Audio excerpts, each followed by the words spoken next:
MMA events can be crazily unpredictable, but most of the time, it's possible to predict who wins a fight after a couple of rounds. However, on rare occasions, certain fighters have pulled off a comeback so mind-blowing that it'll have you and their opponents picking your jaw off the floor. Literally, these matches are super epic and a part of why we love MMA so much. So in this video, we'll be doing a recap of the greatest comebacks in MMA history. Stick around to find out which is the most iconic. Getting right into it, we have Anderson Silva's epic comeback victory against Chael Sonnen at UFC 117, which was probably one of the most inspiring moments in mixed martial arts history. It's the kind of stuff that gives you goosebumps just thinking about it. For those who know Antonio, we all know he's not just any fighter. Nope, he's a Brazilian powerhouse who redefined the game. With a record-breaking UFC title reign that lasted over 2,000 days, he's as much of an MMA icon as anybody can be, with an induction into the UFC Hall of Fame in July 2023 to prove it all. For this fight at UFC 117, Silva had a pretty worthy opponent in the person of Chael Patrick Sonnen. Yup, the same dude we know to be top-notch MMA analyst today. Back in the day, Chael wasn't just your average fighter, nah. Dude was a submission grappling master. The retired fighter left his mark in the Octagon with a career spanning as far back as 1997 that saw him tangle with the best in the UFC in both the light heavyweight and middleweight divisions. Unlike Antonio, who was a big winner though, Chael never won a major championship. But hey, he's still hailed as one of the all-time greats and a master of trash talk. Putting these two up against each other had all the ingredients of a blockbuster match, but no one expected what actually happened.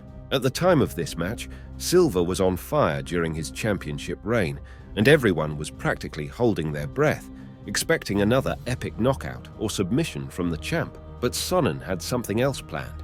Dude was all about stirring up trouble with his trash talk, fueling the hype for the fight. He didn't hold back, throwing insults left and right, even taking jabs at Brazilian culture and jiu-jitsu, which really got under people's skin. At that moment, Sonnen had become the MMA's public enemy #1, and as the fight loomed closer, it seemed like Silva's throne was on the verge of being snatched away. And when the fight came, well, we got what we asked for.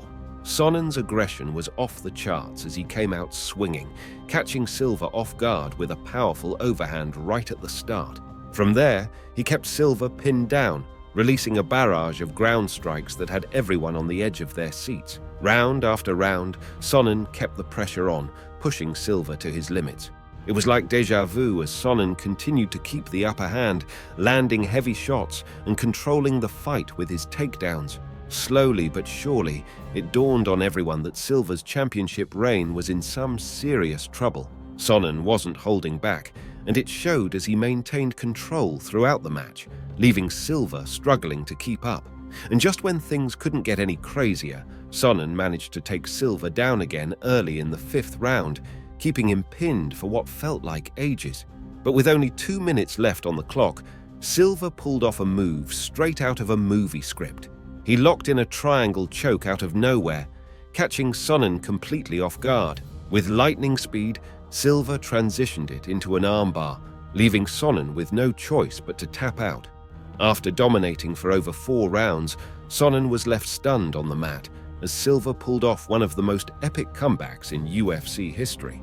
It was basically a comeback of legends, and the same can pretty much be said for the match between Pat Barry and Cheick Kongo at UFC Live. Cheick Kongo has been known for his dominance in both MMA and kickboxing since way back in 2001.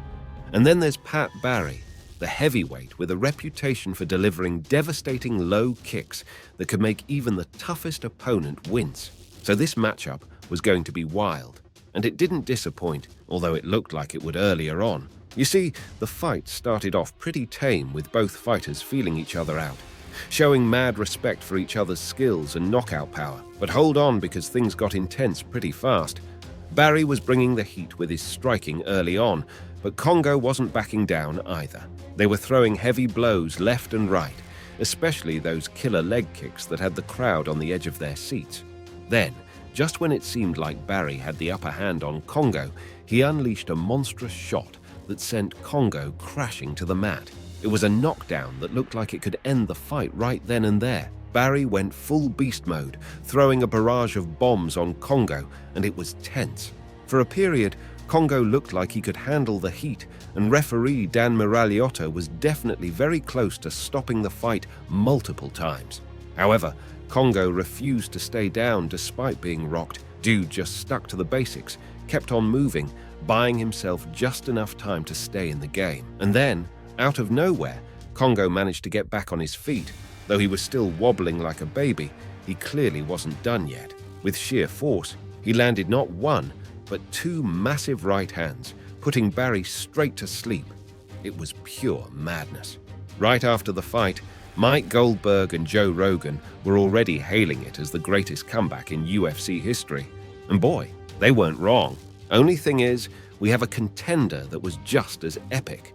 We're talking about the biggest MMA event of 2010, UFC heavyweight champion Brock Lesnar facing off against Shane Carwin. Not much has to be said about Brock Lesnar, the man. Fans remember him from his WWE days, where he showed how much of a force he was, being nicknamed the Beast Incarnate. To put it simply, that was who he was going as far back as his NCAA days and continuing everywhere he worked professionally. Whether he was in Vince McMahon's company, the NJPW, Inoki Genome Federation, or UFC, his opponent on this fateful day was Shane Bannister Carwin, a man who could very well have fists of steel. This dude is a former interim UFC heavyweight champion, and let's just say when he throws a punch, it's like getting hit by a freight train. He is considered to be one of the hardest-hitting athletes to ever fight in the UFC, after all. Carwin entered the fight unbeaten and had a knack for finishing all 12 of his previous opponents in the first round, which included a demolition of Frank Mir for the interim UFC heavyweight title. It was his game plan that had always worked, and he came really close to doing the same for Lesnar. Carwin unleashed a brutal uppercut early on, sending the Lesnar reeling. Brock tried to go for the takedown, but Carwin didn't have any of it. Instead, he kept the pressure on, pounding Lesnar with relentless punches and elbows against the fence. It was like watching a wrecking ball in action. The fight was close to being called off, with Lesnar looking vulnerable and covered in blood. But somehow, he was able to withstand Carwin's storm of punches. Somehow, Lesnar managed to get back on his feet and turn the tables, pinning Carwin against the fence for the rest of the round. Then, in the second round, Lesnar seized his opportunity. Despite being tired, he finally landed a crucial takedown on Carwin.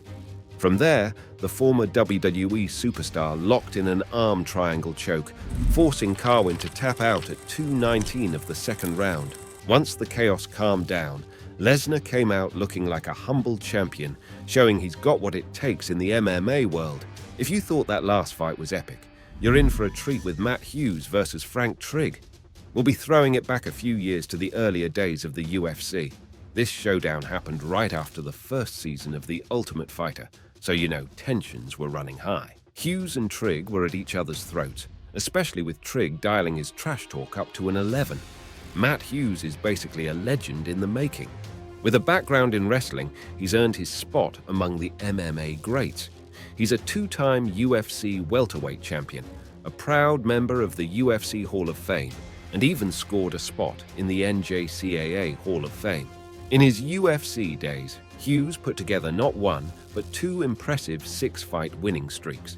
He pretty much cleaned house in the welterweight division, taking down every opponent in his path. At the other side of the ring enters Frank Trigg, and not to banter or anything, but he really didn't stand much of a chance against Hughes.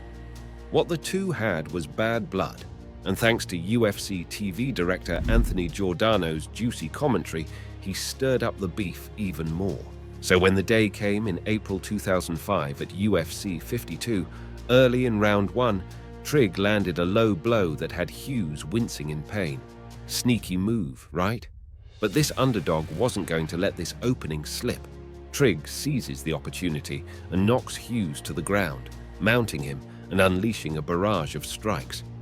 It's like deja vu as Trigg threatens with a rear naked choke, aiming to finish Hughes the same way he lost in their first encounter. However, fate had other plans. As much as Trigg hoped for a victory, it just wasn't in the cards this time around. Hughes pulled off the ultimate Houdini act, escaping Trigg's submission attempt and managing to stand up. But here's where it gets crazy. Hughes straight up hoisted Trigg onto his shoulders and dashed across the ring for a slam. Once they hit the ground, Hughes went to town with some ground and pound action before locking Trigg in yet another rear naked choke. And guess what? Trigg had no choice but to tap out, sealing the deal on what's one of the greatest comebacks in MMA history. And we're not done. Far from it, actually, because there have been a number of even crazier comebacks over the years, like the Mike Russo and Todd Duffy fight at UFC 114, for example. In this fight, we saw Todd Duffy take on Mike Russo, and let's just say it wasn't the prettiest sight. Duffy was giving Russo a serious beatdown for a good 2.5 rounds. Going into the fight, Todd Duffy was known for throwing down in the heavyweight division over Konfrontacja Sztuk Walki, KSW. Having taken his talents all over the globe, stepping into the cage for the Ultimate Fighting Championship, Super Fight League in India, Jungle Fight in Brazil, and even Dynamite 2010 in Japan, he had a portfolio of skills from all over. Circling back to his opponent, Russo, this guy's been in the game since way back in 1998. He's fought for the big leagues like the UFC, Adrenaline MMA, Pride FC, and even threw down in Japan's Yaranoka. The event is at the Saitama Super Arena. But what really put him on the map? That jaw-dropping upset victory over Todd Duffy, of course. Duffy was relentless, dishing out punishment left and right on Russo, who took a serious beating throughout the fight. But just when you thought it was all over, Russo pulled off a jaw-dropping move midway through the third round. He landed a wicked straight right hand that not only knocked Duffy out cold, but also booted him right out of the UFC. Everyone, including Duffy, was left stunned by that surprise ending. And get this, Russo had even broken his left ulnar in the first round, soaking up all of Duffy's hits. Now that's a comeback for the ages. We can't talk about the best MMA comebacks without bringing up Matt Serra's showdown against Shoni Carter at UFC 31. Matt Serra is more than just a former MMA fighter. He's a Brazilian jiu-jitsu expert and a UFC legend. Over the years, we've seen him take on some of the toughest competitors in the Octagon, like Pete Spratt, Shoni Carter, and Chris Lytle, on his way to winning the Ultimate Fighter 4 welterweight tournament. And let's not forget his epic victory to snatch the UFC welterweight championship right after. Meanwhile, Miriam Shoni Bickham III, the same dude everyone calls Shoni Carter, is a colorful character in the world of MMA. Carter has been a WEC welterweight champion, a UFC veteran, and even made a splash on the Ultimate Fighter 4 reality show. He has also been on the stages of Pancrase, Shuto, King of the Cage, M1 Global, KSW, and Bellator, showing off his flashy style and signature spinning back fist move. Pretty impressive resumes from both fighters, but this particular fight we're talking about was before all that. In fact, it was actually Serra's UFC debut at UFC 31 in 2001. Things were really looking up for the newbie as he got his first Octagon victory at his first opportunity. He had Shoni Carter under control on the ground throughout the match, and it looked like he was going to win. But then, with just 10 seconds left on the clock, Carter threw a left roundhouse kick, followed by that infamous spinning back fist. The strike landed square on Serra's jaw, sending the Renzo Gracie black belt crashing to the canvas and knocking him out cold. Many blamed the loss on Serra's lack of top-tier Octagon experience, which could very well be true, but that's a conversation for another day. What matters is that his loss gave us one of the best matches ever. Sure, Carter's career never really had a bigger highlight than this, but that unforgettable knockout of one of MMA's most recognizable figures will forever be etched in highlight reel history. Next up, we have the showdown between Antonio Rodrigo Nogueira and K1 standout Mirko Crow Cop Filipovic. You've probably heard of Nogueira, or maybe Minotauro or Big Nog. He's a Brazilian MMA legend who's hung up his gloves since then. But before retirement, he made his mark in the UFC's heavyweight division and even won the interim UFC heavyweight championship at one point. Plus, fun fact, he's got a twin brother who's also a UFC fighter. And then we've got Mirko Crow Cop. This guy's a legend in MMA, kickboxing, and even dabbled in amateur boxing.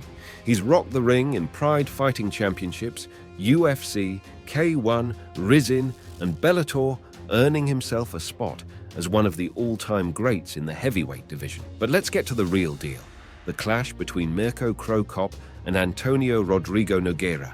It was a real showdown. Now, Cro Cop was on fire in this fight, unleashing his fury on Nogueira in the first 10 minutes. With an undefeated MMA record, he's known for leaving a trail of broken bones and unconscious opponents.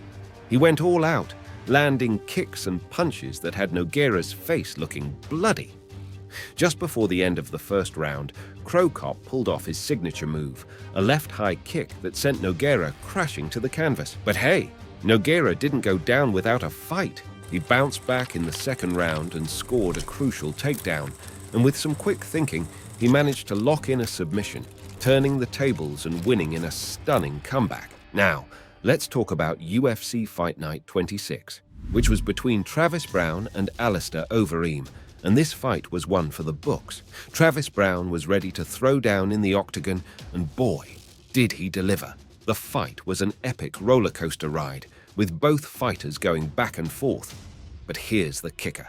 The finish was absolutely mind-blowing. Browne came out swinging with some serious athleticism, even attempting a massive flying knee early on. But Overeem wasn't having any of it. He pressed forward, pinning Browne against the cage. With his elite Muay Thai skills, Overeem threw a barrage of knee strikes that sent Browne crashing to the mat. At this point, it was looking like it might be game over for Browne, with Overeem going in for the finish. But Browne wasn't ready to throw in the towel just yet. Despite taking some pretty heavy blows, he managed to rally back. Overeem tried to take him down with a single-leg takedown, but Browne wasn't about to let that happen. With some slick moves, Browne wriggled free and started firing back with strikes of his own. Those kicks were no joke. You could practically feel when things started shifting in Browne's favor as Overeem started to get tired. It's actually a familiar story to him. He tends to gas out when the going gets tough, and after that intense early onslaught, he runs low on steam. But Browne was just getting started. Then just like that, it was finished. Browne threw a wicked front kick that caught the Reem square on the chin, sending him tumbling to the mat in disbelief. With the Reem stunned, Browne seized the moment, pounding him with some earth-shaking hammer fists. This victory wasn't just another notch on Browne's belt. It was a statement. Sure, he's had some solid wins in the past, but taking down a seasoned vet like Overeem was a whole new level of impressive. Speaking of impressive, Scott Smith's incredible comeback against Pete Sell was nothing short of impressive. Scott Smith's knockout against Pete Sell back in 2006 wasn't exactly a divine intervention, but man, was it something. Smith had just suffered a tough loss in his UFC debut, while Sell was itching to make a comeback after a mixed run in the Octagon.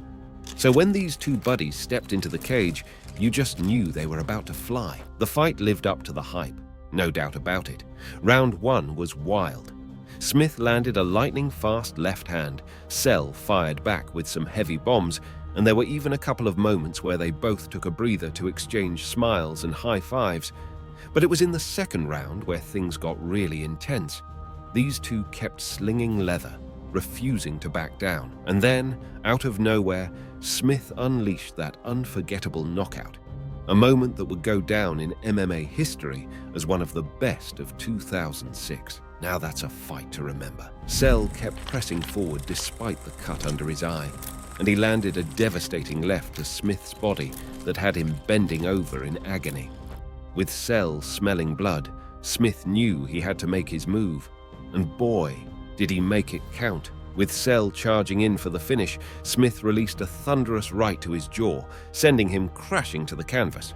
Referee John McCarthy didn't waste any time, stepping in to stop the fight at the 3:25 mark. And now, for the last fight on our list of the greatest comebacks in MMA history, we have Edgar and Maynard.